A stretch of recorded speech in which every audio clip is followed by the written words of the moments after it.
Olá, pessoas queridas. Mais uma vez, eu, Silvia Beatriz, estou aqui com vocês uma quarta-feira de manhã para fazermos o nosso Um Dedo de Prosa. Em nome da diretoria da ABAB, eu quero agradecer a audiência, porque sim, a gente está tendo uma audiência, isso é muito legal, porque nós estamos compartilhando histórias de vida dos nossos associados, das nossas associadas, e para o aconselhador biográfico, o compartilhamento da história é uma das coisas mais preciosas que nós temos. É o nosso registro, a nossa marca pessoal. Existem várias, como a digital, mas a história de vida ela é única, pessoal, intransferível, e é isso que nós estamos fazendo aqui ao longo desses encontros.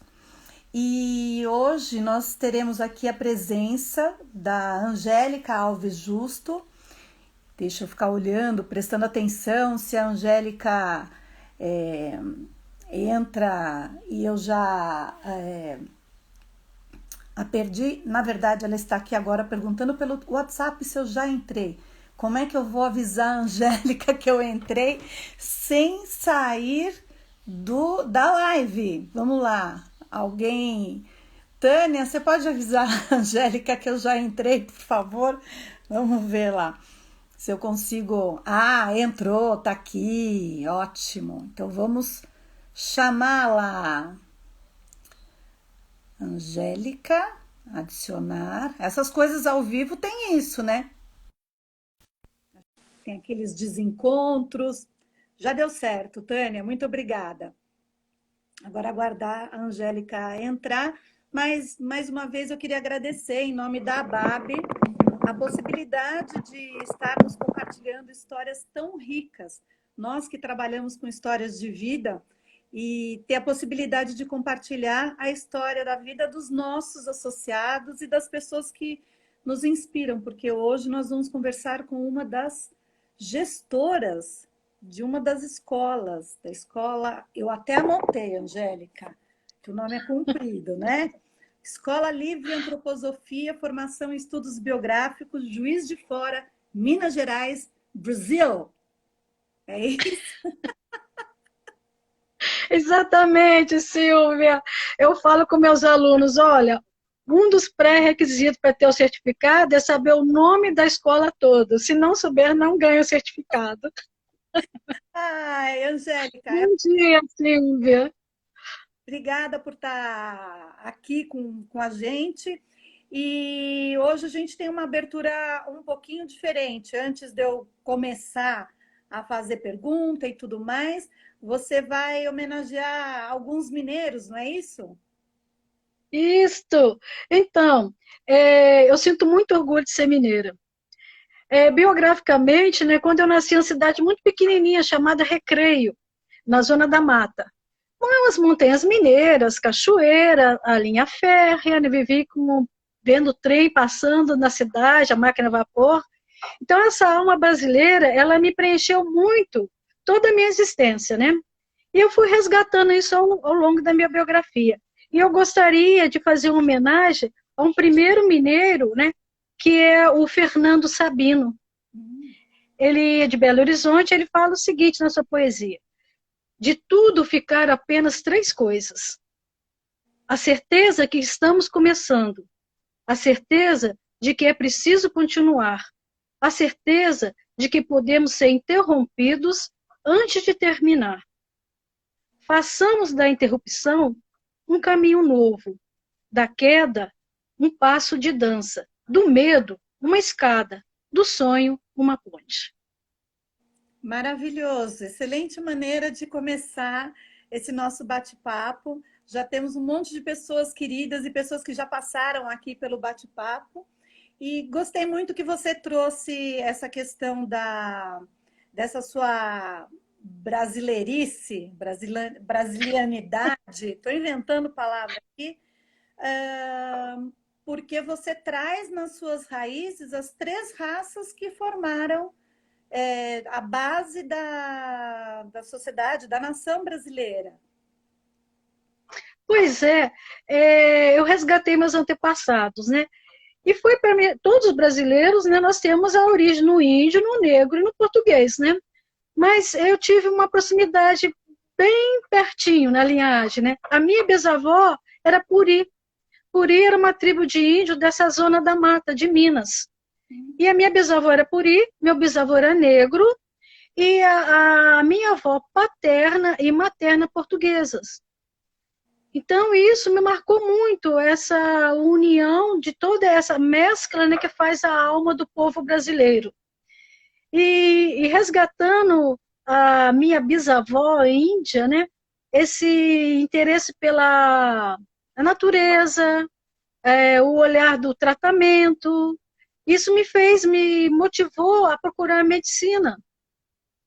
Então, a minha opção, a primeira opção profissional foi a medicina. O meu pai, como um bom mineiro, né, ele já tinha determinado que eu ia fazer magistério.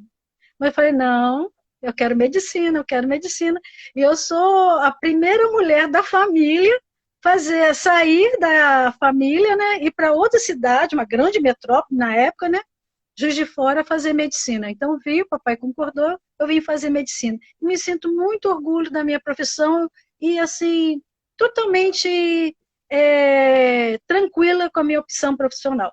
Mas uma coisa bonita é que a profecia do pai se mesclou com o desejo da filha, porque hoje você ainda não sei se fez alguma complementação em pedagogia especificamente, mas hoje no seu caminho essas duas forças, essa profecia do pai ou o desejo do pai que queria que você fosse uma professora, hoje ela se concretiza, não só hoje, porque você também chegou a fundar uma escola, não é isso? Então, tem a escola de antroposofia, mas teve uma outra escola, não sei se ainda tem, uma escola de ensino infantil? Então, olha, eu falo assim que a profecia do pai realmente realizou.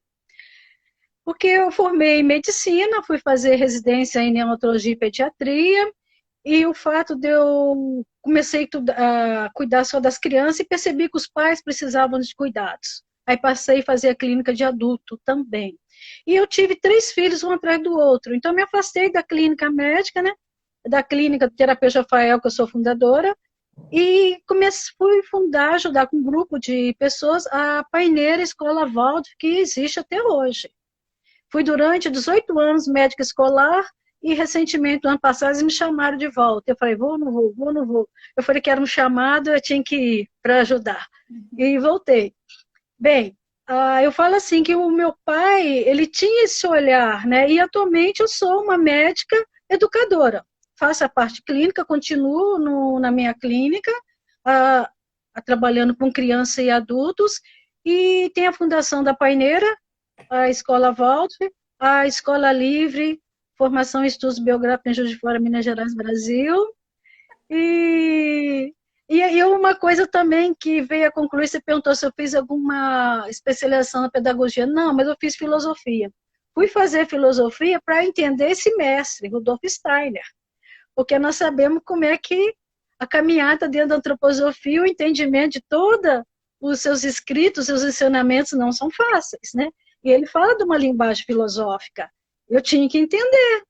Algumas coisas eu não entendi. Eu tinha que entrar nessa linguagem para ter um maior esclarecimento. Então, a gente está descobrindo agora, ao vivo, para todo o Brasil, que eu comecei a fazer filosofia esse ano. Ótimo! Porque realmente, assim, a gente lê 2 ou 3 frases do livro do Steiner e desvenda-se um mundo a partir daquelas 2 ou 3 linhas. Então, realmente é alguma coisa muito complexa. Mas, como aqui não é só a história cronológica, eu dei muita risada com a Angélica. Então, uma das coisas que me encantou quando nós conversamos para fazer essa live foi a risada da Angélica e 2 particularidades aqui. Uma é que ela está procurando a caixa até hoje, eu acho. Vou sair procurando a caixa também. E a outra é que ela também está querendo conhecer o Jô.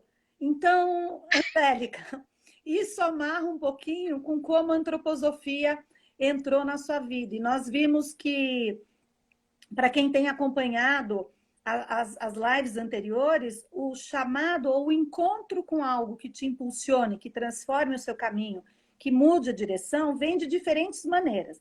Aqui já teve e-mail, já teve livro, já teve pergunta, já teve doença, a pessoa ter que escolher procurar um médico antroposófico para fazer algum tipo de tratamento. E no caso da Angélica, foi um cartaz. Então agora vem. Vamos... Foi. Então, aí meu pai deixou fazer medicina, veio para Juiz de Fora, essa grande metrópole, e comecei medicina, né? Não, passando no corredor da universidade, eu vi um cartaz. Com 21 anos de idade, eu olhei e estava lá um cartaz falando de antropologia, antropofagia, antroposofia, Steiner. Eu falei, mas gente, o que é isso? E seria na Sociedade de Medicina e Cirurgia em Juiz de Fora. Aí cheguei lá, fui ver o que era esse Steiner, né? E essa antroposofia. Estavam presentes a doutora Gudrun e o doutor Calix. A doutora Gudrun, né? É a primeira vez que eu vi aquela linguagem da antroposofia, me pareceu uma coisa meio similar com o kardecismo. Meu pai era Kardec, nossa família tinha uma mescla, não era só Kardec, tinha uma mescla de religiões, mas meu pai era Kardec, então eu conhecia um pouco a linguagem. E ela falou de que o Steiner, esse grande pensador, todos os conhecimentos dele eram tirados da caixa. Da caixa. Aí eu falei, meu Deus, que caixa é? Aí eu fiquei curiosa, né? Aí depois vem o doutor Carlos. O doutor Carlos tinha chegado há pouco tempo no Brasil, o português dele era muito um portunhol, e ele falava da importância do Joe, que nós temos que ficar atento ao desenvolvimento do Joe, porque é o Joe que vai nos dar a consciência. Aí terminou a palestra, eu saí com duas coisas. Encantada com esse grande pensador, Rudolf Steiner, e querendo saber onde que estava essa caixa do Steiner e aonde que estava o Joe, que agora o Joe era o cara, eu queria conhecer o Joe. Aí depois, com o estudo, aí que eu fui ver que todos os ensinamentos do Steiner, tirado da crônica do Akasha, crônica akáshica, e o Joe é o eu, essa consciência do nosso eu. Básico. E aí que começou o meu pé dentro da antroposofia. Eu estou correndo até hoje atrás da caixa, encantada com o Joe, correndo atrás dele. Então, e isso perseguimos todos nós, todos que percorremos esse caminho do aconselhamento biográfico em especial. Então, leitura obrigatória, a crônica do Akasha e o trabalho com o eu superior. Então, fica aí, estamos todos procurando, Angélica, não é só você.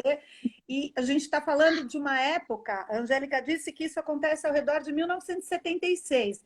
Então, olha quantos anos alguém procura a caixa e quer conhecer o eu, o Jô, para o processo. Até hoje. Isso demonstra. Estou correndo atrás da caixa e querendo conhecer o Jô. Isso é consistência. E acho, brincadeiras à parte, porque isso foi muito, foi bem divertido e está sendo de novo, mas isso mostra um pouco como esse caminho de autodesenvolvimento não é algo que se encerra, ele é um processo contínuo. Então, entrar em contato com esses conhecimentos que vão trazer uma autoconsciência maior e vão ampliar a nossa visão não só de mundo externo, mas principalmente de mundo interno, é realmente um caminho longo, né, Angélica? Isso. A escola, né? O que me levou à escola a encontrar também o aconselhamento biográfico? Uma fase da minha vida, é realmente aquelas crises, né? Que todo mundo quer mudar. Você sente assim que o Joe está clamando para mudanças, né? Uhum. E a doutora Gudrun lançou na revista Ampliação da Arte Médica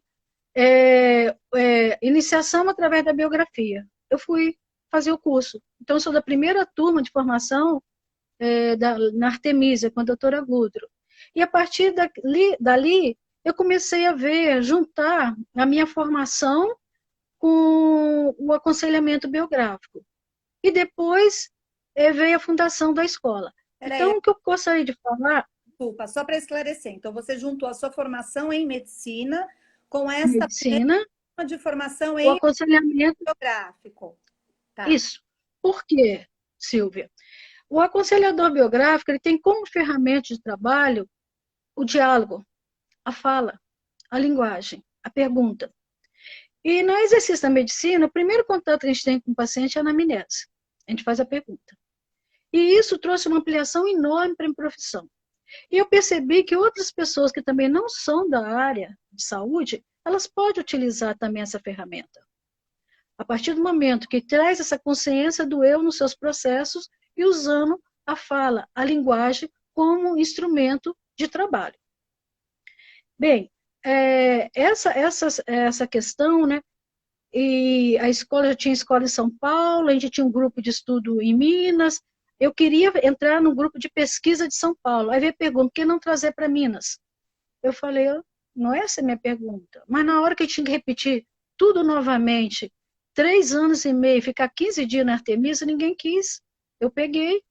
E depois, no primeiro grupo, vieram os professores de São Paulo, e no primeiro grupo já formamos 3 docentes, que esses docentes depois continuaram juntamente comigo a formação.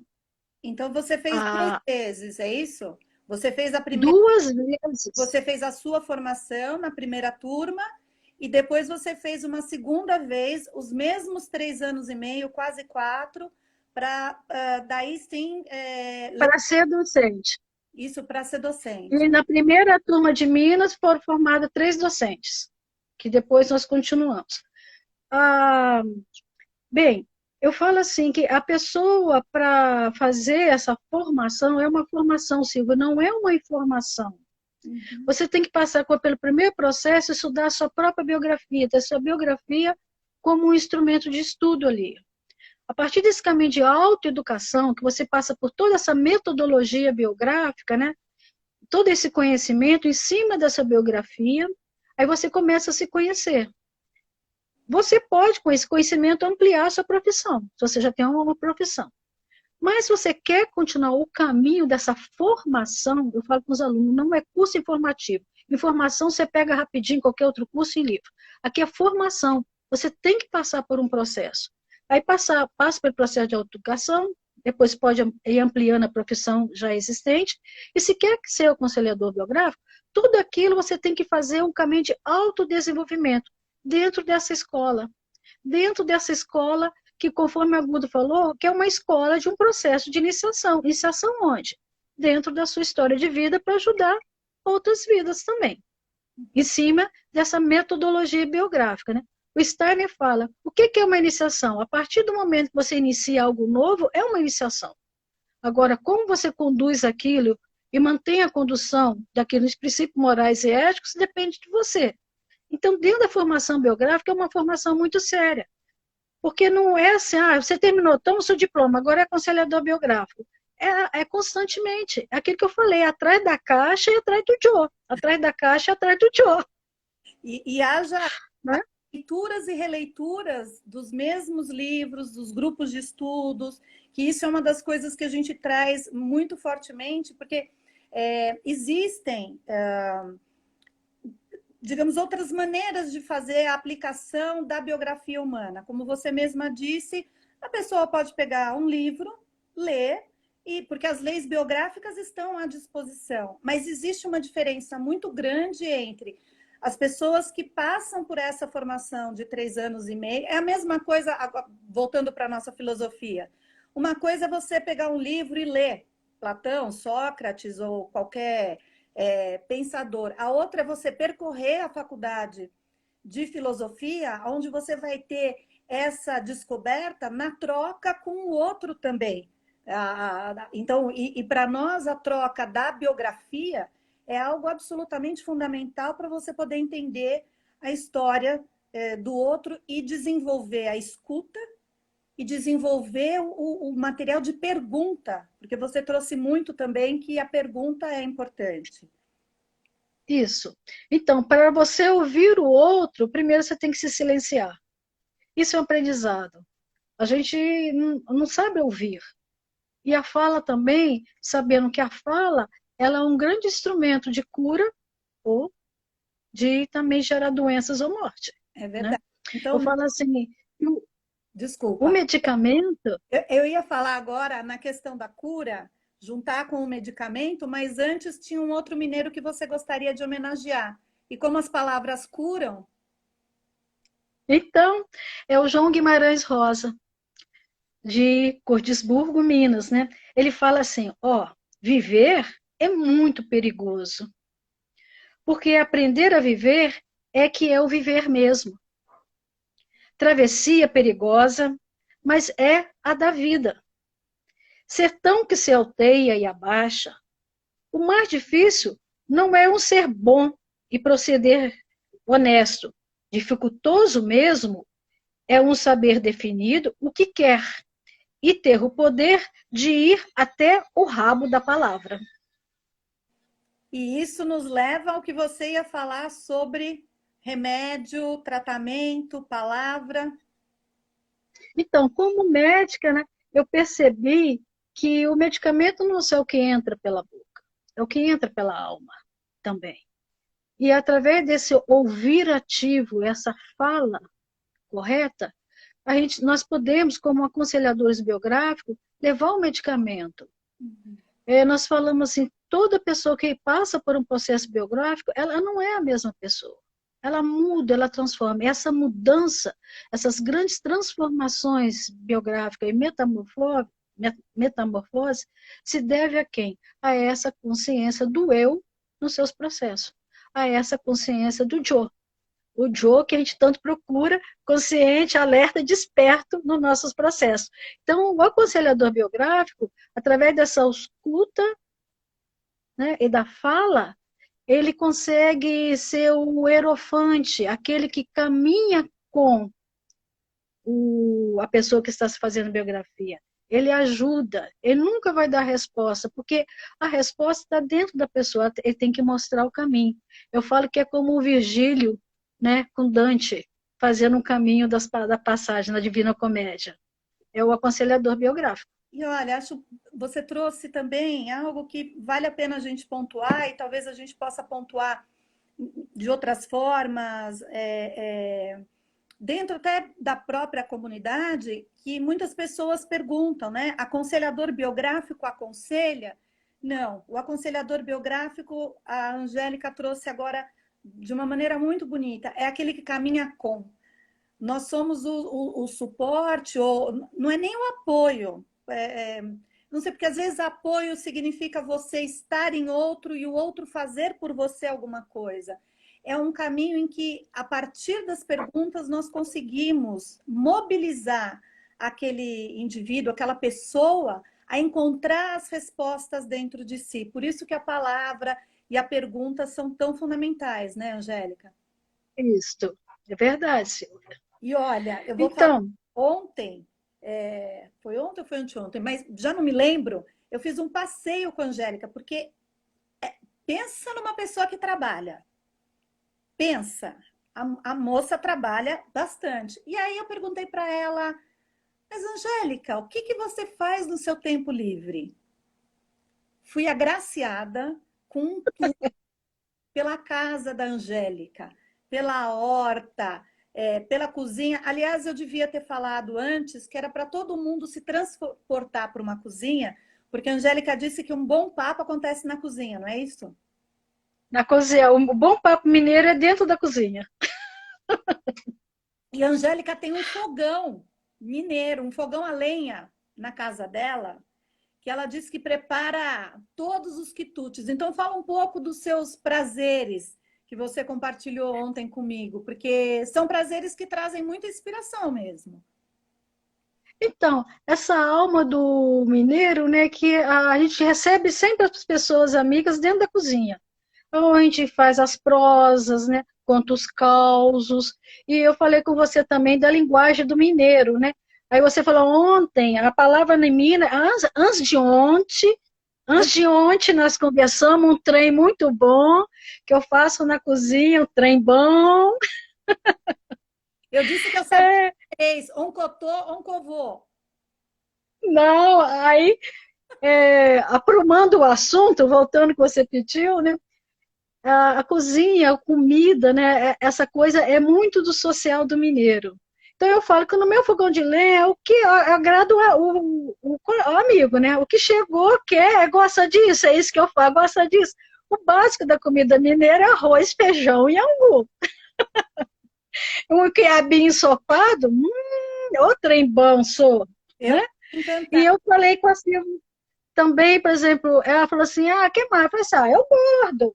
Tem um workshop que eu estou até hoje bordando, como são 65 anos, ó, Olha isso, tô bordando a minha biografia, ó, olha isso, gente. Olha isso. A pessoa bordando para minha neta, ó, que mora. bordando a biografia da minha neta também, começando a biografia dela.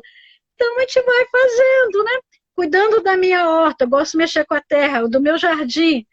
E a vida vai sendo essa arte, né? A arte de viver plenamente. E está sendo uma vovó à distância, né? A netinha mora na Nova Zelândia. Nova Zelândia. Então, a vovó fica aqui cuidando do hamster dela, que ela deixou como herança, e fazendo essas coisas. Então, bordado, a horta, a neta à distância, os dois outros filhos que estão aqui no Brasil. Três, isso, a filha fora e os outros dois aqui no Brasil. E o terceiro mineiro que você queria homenagear, Angélica. Bem, o terceiro mineiro, ele ficou para trás, porque eu achei que o tempo não ia dar. Mas eu vou aproveitar esse lugar, não é o terceiro mineiro, vou fazer homenagem a uma grande paulista, doutora Gudrun, que eu queria deixar esse registro. Eu pedi a ela permissão para fazer homenagem para ela em vida ainda. Então, em 2000, deixa eu procurar aqui, com 2017, nós fundamos o Instituto Antroposófico Gudrun Bucherhase, que eu falo que eu tenho uma gratidão pela minha mãe, por ser esse portal, né, para permitir minha encarnação, mas tenho uma grande gratidão para essa grande mestra espiritual que é a doutora Gudrun. Então, eu pedi permissão a ela, ela ficou meio, não, Angélica, a homenagem você faz depois que morre. Eu falei, mas eu não quero fazer depois que você morrer. Eu quero fazer com você em vida, para você ver que todo esse legado que você está deixando para a gente, tanto na área da medicina quanto no aconselhamento biográfico.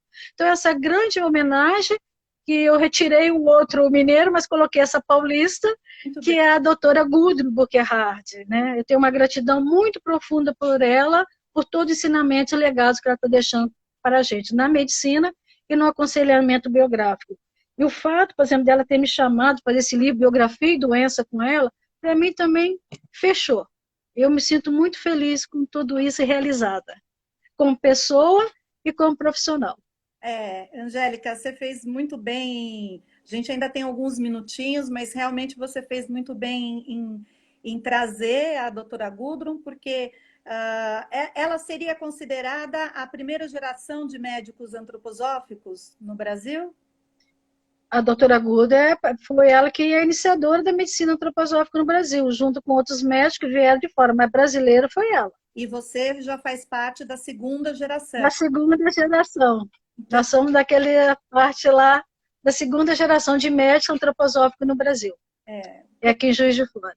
Angélica, não sei se deu tempo de você ler, mas assim, eu não vou conseguir falar todos os nomes, mas você está recebendo vários aplausos, várias mensagens sobre a qualidade desse nosso papo, a grandiosidade, a delícia que foi. Tem a Tânia Matos aqui que falou que ela adora cozinhar, então a gente trouxe um assunto que para ela que faz pães maravilhosos. E tem alguma coisinha que você gostaria de colocar? Porque eu conversaria com você aqui, nossa, horas a fio, mas eu imagino que tenha paciente para atender, aluno para atender.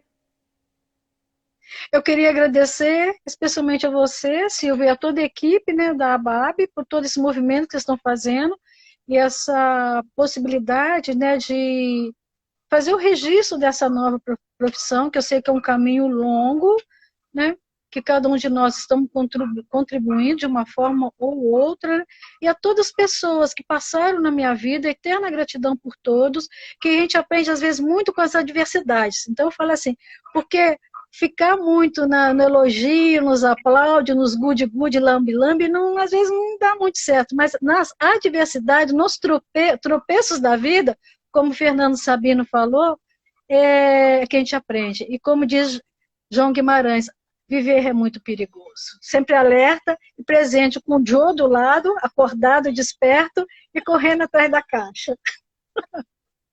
Angélica, muito obrigada. E eu queria perguntar para você se você sabe quem vem na semana que vem. Pois é, eu vou ter minha grande querida ex-aluna da Escola de Minas, a Nair.